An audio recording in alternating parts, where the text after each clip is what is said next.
Bonsoir tout le monde et bienvenue dans votre chaîne spécialisée dans l'explication des leçons de français destinées aux élèves de la troisième année collégiale. Dans cette vidéo, on va travailler la correction de l'examen normalisé de l'année précédente, juin 2021. On va voir comment on peut répondre correctement aux questions et aux consignes proposées dans cet examen. L'explication de cette leçon sera répartie en 4 étapes.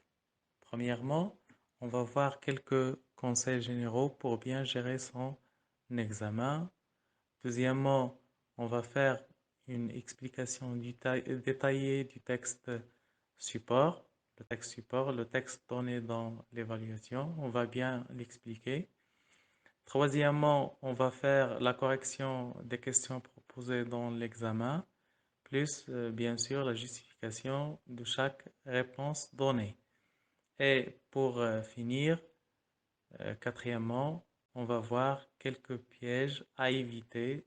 Donc, dans chaque examen, il y a bien sûr des pièges. Donc, et on va voir comment éviter ces pièges-là, sur quoi il faut insister et faire attention pour bien mener son examen. Premier conseil à suivre pour bien mener son examen normalisé, c'est d'avoir une bonne hygiène de vie. L'hygiène de vie, ça veut dire prendre soin de sa nourriture. Donc, il faut manger équilibré, respecter le temps dans lequel on prend notre repas, faire du sport bien sûr. Il faut que la circulation sanguine soit bonne. Il faut bien prendre de l'air pur. Donc, il faut faire du sport aussi. Il ne faut pas oublier donc son hygiène de vie.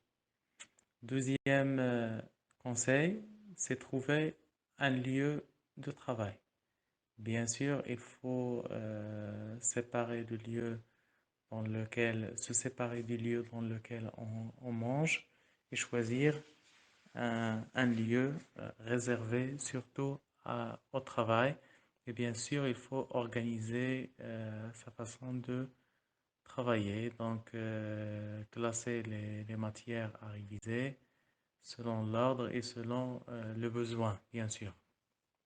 Troisième conseil, éviter les distractions. Ici, je parle bien sûr du premier appareil qui distrait les élèves, qui est le téléphone. Essayez de s'éloigner de son téléphone et aussi de la télévision et tous les moyens, les jeux, etc. Donc, ce sont des moyens qui euh, font des distractions aux élèves. Il faut bien sûr soit que l'élève laisse ses moyens et les évite, soit il faut bien sûr que les parents retirent ces moyens pour leur enfant. Quatrième conseil, c'est le planning de révision. Donc l'élève ne peut pas réviser comme ça de tort et à travers en mélangeant les matières, bien sûr. Il faut faire un planning, ça veut dire un plan de travail. Chaque fois, il doit réviser une matière appropriée.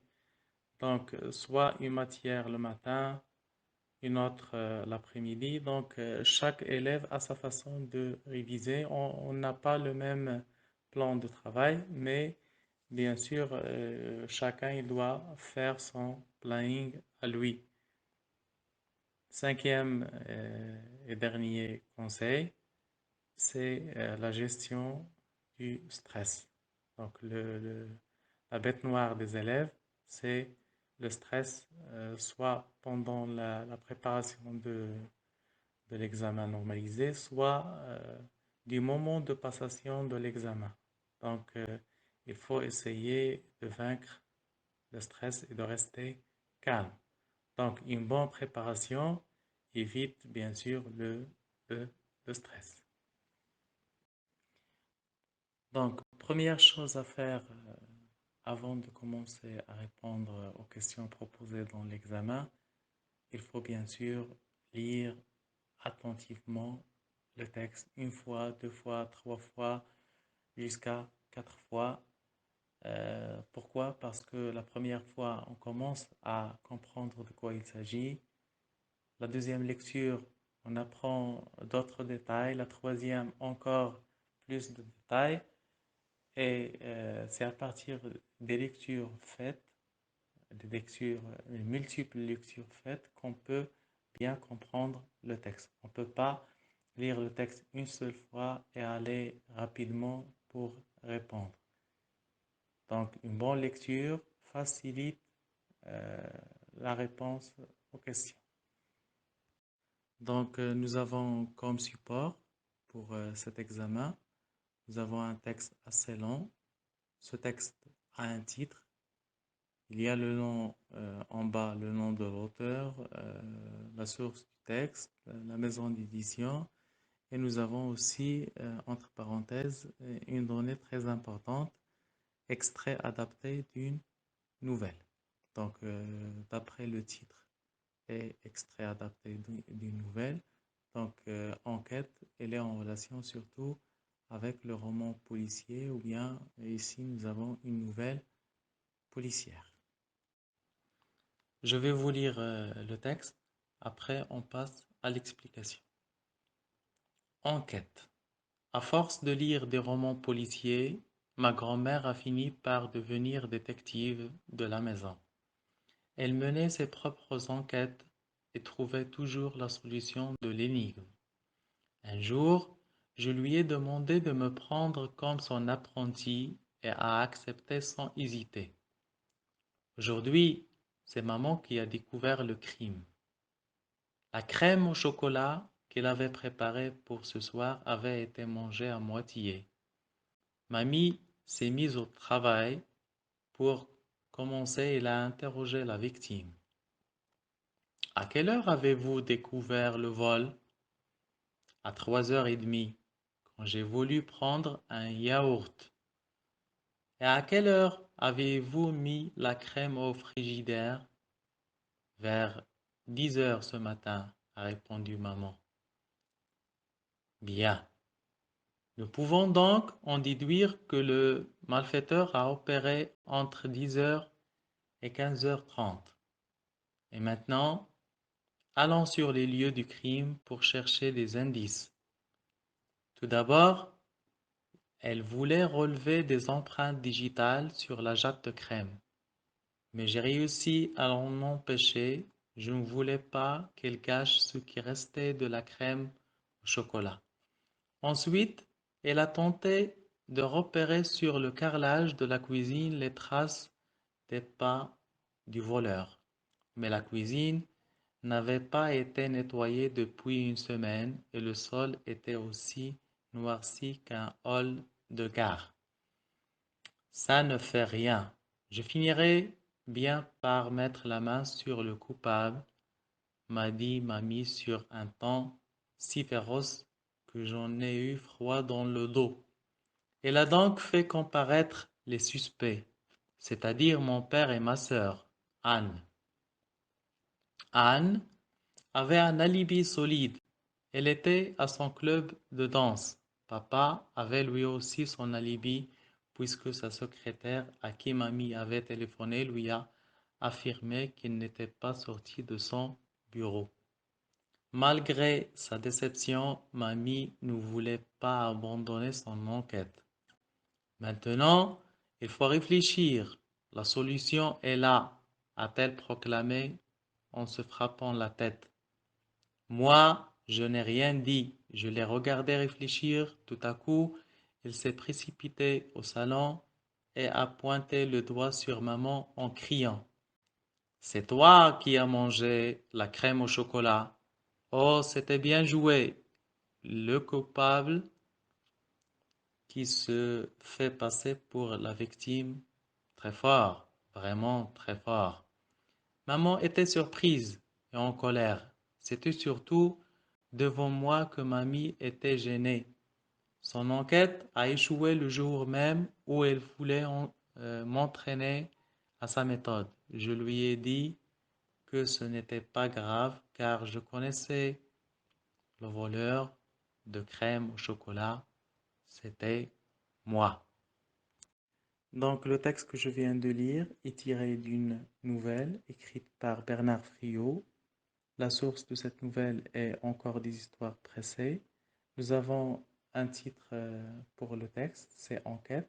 L'enquête, elle est en relation avec surtout le roman policier ou bien la nouvelle policière. C'est quand on a un crime, on ouvre une enquête pour trouver le coupable. Dans ce texte, nous avons 5 personnages. La grand-mère qui joue le rôle du détective. Il y a le petit garçon qui raconte l'histoire, qui est le narrateur dans cette histoire. Le petit garçon. Il y a la mère du petit garçon. Il y a son père. Et il y a sa sœur qui est Anne. Donc après la lecture de ce texte, on peut dire qu'il s'agit d'une nouvelle écrite par Bernard Friot. Ce texte porte le titre Enquête. On ouvre une enquête, bien sûr, quand on a un crime pour trouver, bien sûr, le criminel. Nous avons dans ce texte 5 personnages, à savoir la grand-mère, la mère, euh, le père, Anne qui est la sœur, et bien sûr le narrateur. La sœur, Anne, c'est la sœur du narrateur qui est un petit garçon. C'est lui qui raconte l'histoire.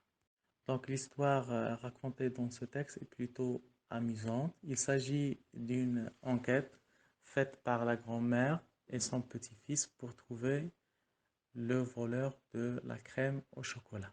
Donc la grand-mère a commencé son inspection par poser des questions ou bien par un interrogatoire avec tous les membres de la famille, à savoir la mère, le père et la sœur.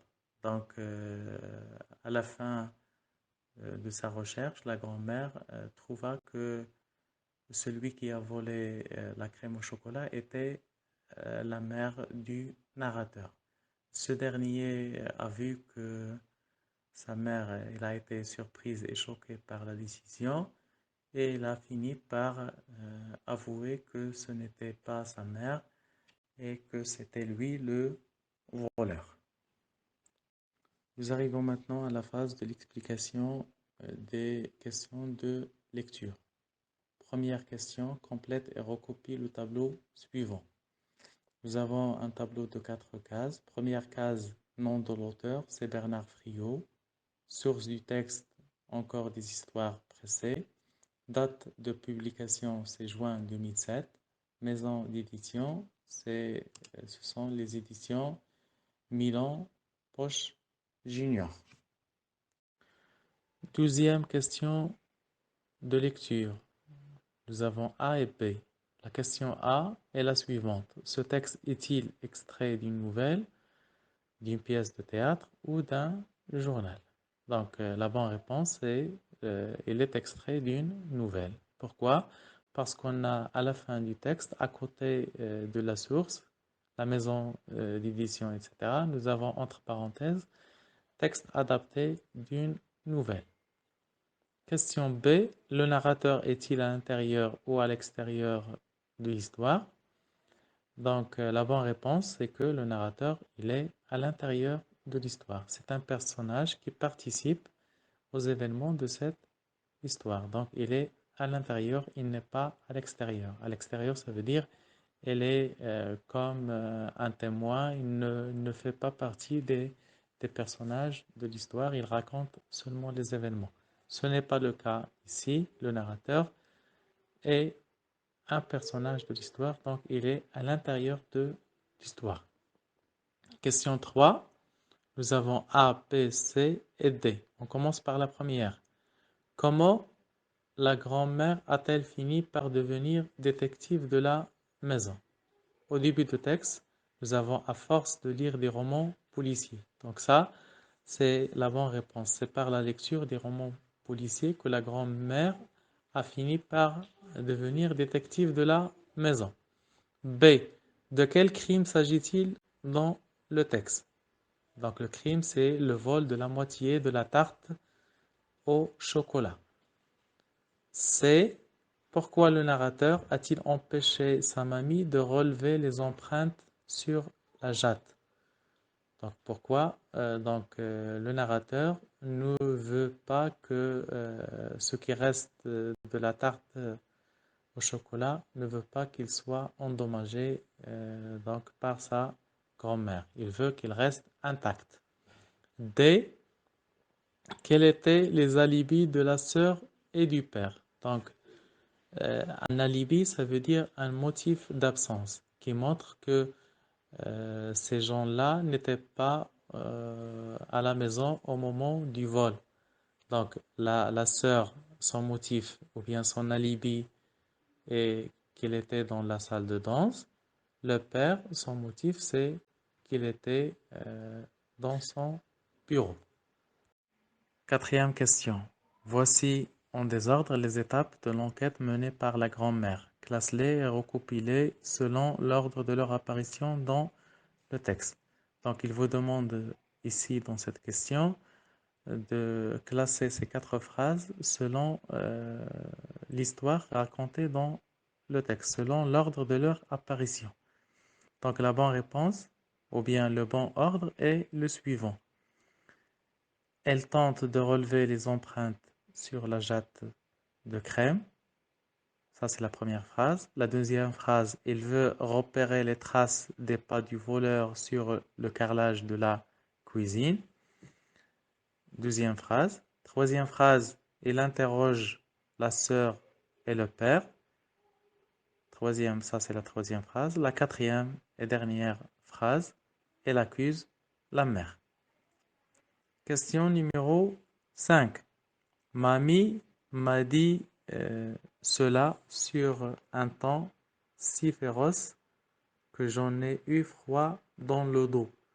Par cette expression soulignée, le narrateur veut-il dire qu'il avait mal au dos, qu'il avait attrapé froid au dos, qu'il avait très peur? Recopie la bonne réponse. Donc cette expression signifie qu'il avait très peur. Donc on dit en français j'ai froid au dos, ça veut dire j'ai peur. Comme on peut dire aussi une autre expression, par exemple, on dit j'ai la chair de poule. La chair de poule veut dire que j'ai peur. Question numéro 6. À ton avis, le narrateur a-t-il raison de cacher la vérité à sa famille? Justifie ta réponse en une phrase. Donc pour la question 6, généralement, c'est une question dans laquelle on cherche à que l'élève exprime son point de vue concernant un sujet donné. Ici, on vous demande si vous êtes d'accord avec le narrateur qui a caché la vérité à sa famille. Donc, qu'est-ce qu'on dit? On peut dire par exemple, à mon avis, je ne suis pas d'accord avec le narrateur car il ne faut pas cacher la vérité à sa famille, même si on commet une erreur, il faut dire cela à notre famille. On arrive maintenant aux questions de langue et communication. Première question, relève dans le texte un moyen qui exprime la cause. Donc nous avons plusieurs moyens utilisés dans ce texte. On peut citer par exemple à force de au début du texte. Nous avons car, nous avons puisque. Donc, ces expressions-là expriment la cause. Question numéro 2. Recopie le mot intrus, le mot qui n'appartient pas à la liste suivante. Nous avons détective, surprise, déception, colère, peur. Donc le mot intrus, c'est détective. Les autres mots sont des sentiments et le mot détective, il est en relation avec le lexique de la nouvelle policière. Donc détective, c'est une personne qui enquête, un enquêteur. On peut le remplacer par le mot enquêteur. Question numéro 3. Recopie et complète le tableau suivant en choisissant l'idée exprimée par chacune des phrases ci-dessous, la conséquence, la comparaison, le but. Première phrase. Mamie a interrogé les suspects pour trouver le coupable. Nous avons l'expression pour suivi d'un verbe à l'infinitif. Donc, l'idée exprimée, c'est le but. Phrase 2. Le carrelage de la cuisine était aussi noirci qu'un hall de gare. Donc, nous avons l'expression aussi que, était aussi noirci qu'un. Donc, nous avons l'expression aussi que. Il sert à exprimer la comparaison. Troisième phrase. Il cria si fort que j'en ai eu froid dans le dos. Donc ici, si l'expression c'est si que, si fort que. Donc il sert à exprimer la conséquence. Question numéro 4. Relie les propositions suivantes par le moyen indiqué entre parenthèses. Celui-ci était noirci. Mamie voulait relever les traces des pas des voleurs sur le carrelage. Mamie voulait relever les traces des pas du voleur sur le carrelage, mais celui-ci était noirci. Ça, c'est la bonne réponse. B. Mamie était déçue et ne voulait pas abandonner son enquête. Donc, même si Mamie était déçue, il ne voulait pas abandonner son enquête. Ça, c'est la bonne réponse. C. Elle avait relevé les empreintes sur la jatte de crème. Elle aurait trouvé le voleur. Donc, on utilise si, on peut la mettre à la première phrase. Si il avait relevé les empreintes sur la jatte de crème, elle aurait trouvé le voleur. Donc, c'est comme ça qu'il faut introduire ces expressions-là. Donc, mais, même si, donc, ce sont des expressions qu'on utilise pour exprimer la concession et ce sont des expressions qui introduisent comme mode l'indicatif. Donc, c'est pour cela qu'on n'a pas changé le temps de conjugaison des verbes qui viennent après ces expressions-là. Question numéro 5. Fait correspondre à chaque énoncé la situation de communication qui convient. Donc ici, nous avons un tableau. Dans la première case, nous avons énoncé ou bien des actes de communication. Et la deuxième case, nous avons situation de communication. Nous avons 4 phrases, 4 énoncés, nous avons 4 situations. La première, le premier énoncé donc rime avec l'énoncé numéro, avec la situation de communication numéro C. Donc 1 avec C. Mon associé est innocent puisque ses collègues affirment qu'il était à son bureau au moment du crime. Donc cette phrase, il a une relation avec la situation de communication, un avocat à un juge. Phrase 2, ou bien énoncé 2, tu effaceras le tableau au cas où tu quitterais la classe le dernier. Donc ici, un professeur à son élève avec A, situation de communication A. 3. Si tous les pays imposent une taxe carbone à leur usine, l'effet de serre diminuera certainement. Donc, phrase énoncé 3 avec la situation de communication. B. Un ministre de l'énergie à une journaliste. Dernière phrase. 4. Vos fichiers sont détruits à cause d'un virus malveillant. Donc cet énoncé rime avec la situation de communication. Un informaticien à un client. Question numéro 6. Tu rends visite à un camarade qui était absent à cause d'une maladie, mais il ou bien elle ne veut pas recopier les leçons auxquelles il ou elle n'a pas assisté. Que lui diras-tu en exprimant une concession suivie d'une objection ou bien d'une réfutation? Cette leçon est en relation avec la leçon qu'on a travaillée, la concession suivie d'une réfutation. Donc, tu utiliseras la construction suivante. Elle est vraie que, mais. Donc, qu'est-ce qu'on peut dire? Donc, c'est une seule phrase. On peut dire, par exemple, il est vrai que tu étais malade, mais cela ne t'empêche pas de recopier tes leçons. Ou bien, il est vrai que tu étais malade, mais tu dois recopier tes leçons. Nous arrivons au troisième volet de cet examen qui est la production écrite. Nous avons comme sujet: il t'est arrivé à toi aussi un jour d'être injustement accusé, montré comme coupable par quelqu'un, un proche, un professeur, un voisin, etc., de quelque chose que tu n'as pas fait. Rédige un récit en pas plus de 12 lignes en décrivant ce que tu as ressenti à la suite de cette accusation injuste.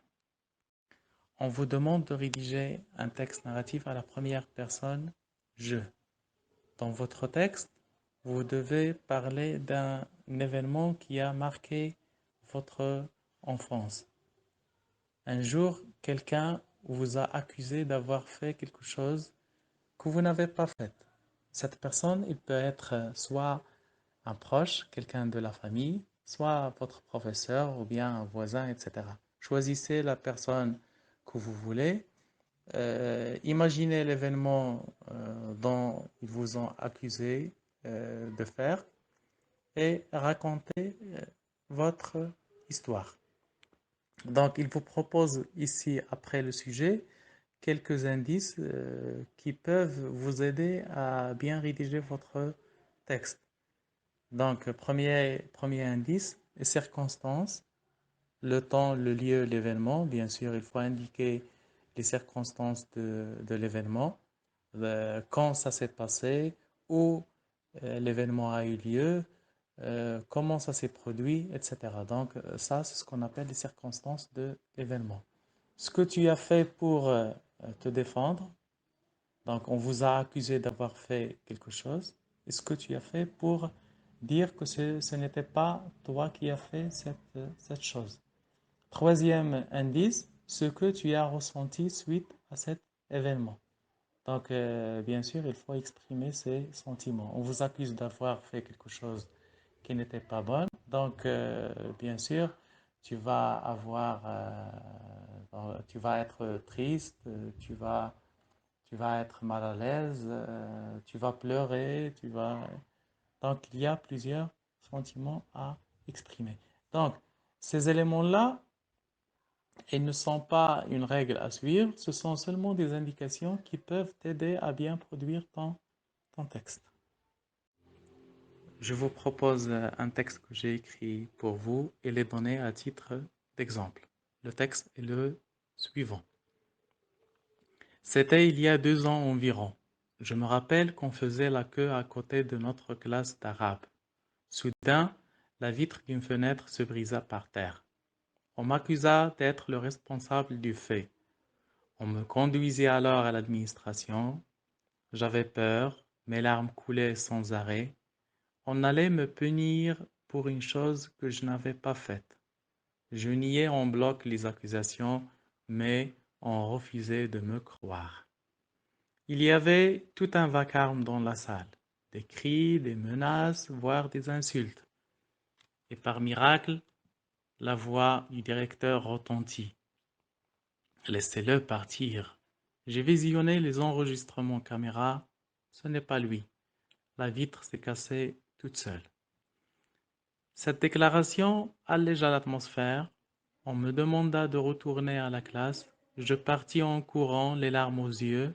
C'était un événement qui est resté gravé dans ma mémoire car c'était la première fois que je ressentais les sentiments d'une personne injustement culpabilisée. Merci pour votre attention et à la prochaine leçon.